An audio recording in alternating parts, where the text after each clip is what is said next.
This fall, prepare for an extraordinary event unlike any the world has ever seen.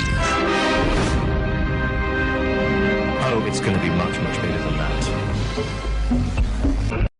The only people who don't want to disclose the truth are people with something to hide. Reagan was elected to the presidency. He installed Louis Giuffrida as head of FEMA, the Federal Emergency Management Agency. Giuffrida was an old, cold warrior from Reagan's California days whose specialty was suppression of unrest and dissent. Giuffrida, North, and George Bush began to turn FEMA into an instrument of domestic anti-terrorism. You're dealing with a group of people in the Reagan administration who equated political dissent with treason and who cannot differentiate between emergency procedures, which I think everyone agrees are necessary, and suppressing political dissent. And with North and Poindexter and Casey, you had a group of people who saw Americans who disagree with them as the enemy. Colonel North, in your work at the NSC, were you not assigned at one time to work on plans for the continuity of government in the event of a major disaster? Mr. Chairman. I believe that question touches upon a highly sensitive and classified area, so may I request that you not touch upon that, sir. I was particularly concerned, Mr. Chairman, because I read in Miami papers and several others that there had been a plan developed by that same agency, a contingency plan in the event of emergency that would suspend the American Constitution. And I was deeply concerned about it and wondered if that was the area in which he had worked. I believe that it was, may I most respectfully request that that matter not be touched upon at this stage. If we wish to get into this, certain arrangements can be made for an executive session. And tragically, the only member who got close was Jack Brooks, and he was stopped by the chairman.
the level. Now, if something were to happen, you can criticize them. People, when you make an announcement. Well, we live in a democracy. Right. Do you want information or don't you?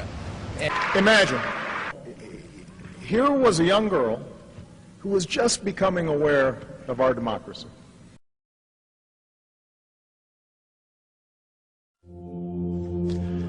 When Benjamin Franklin exited the Constitutional Convention, he was asked by a woman, "Sir, what have you given us?" His immediate response was, "A republic, ma'am, if you can keep it." Yet most Americans today have been persuaded that our nation's governmental system is a democracy and not a republic. Little smiley face, and here it is again. Special for you, special count for you people that don't believe. Or do believe but don't understand, and say, well, it's not important. Well, it is important, folks. Imagine, here was a young girl who was just becoming aware of our democracy.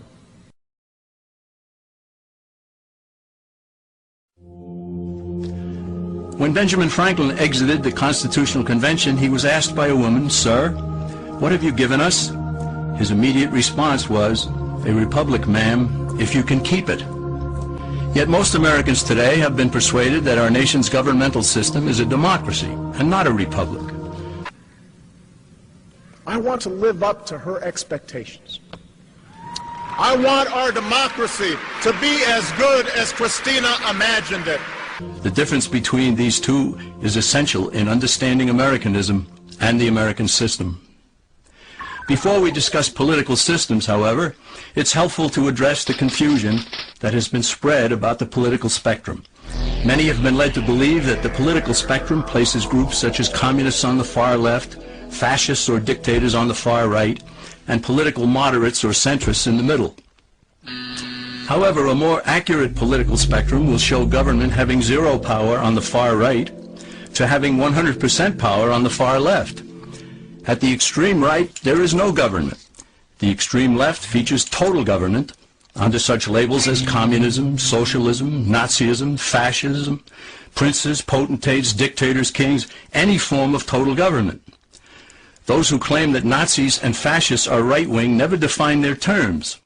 This amounts to spreading confusion. Toward the middle of the political spectrum can be found the type of government limited to its proper role of protecting the rights of the people. That's where the Constitution of the United States is. Those who advocate such a form of government are really constitutional moderates.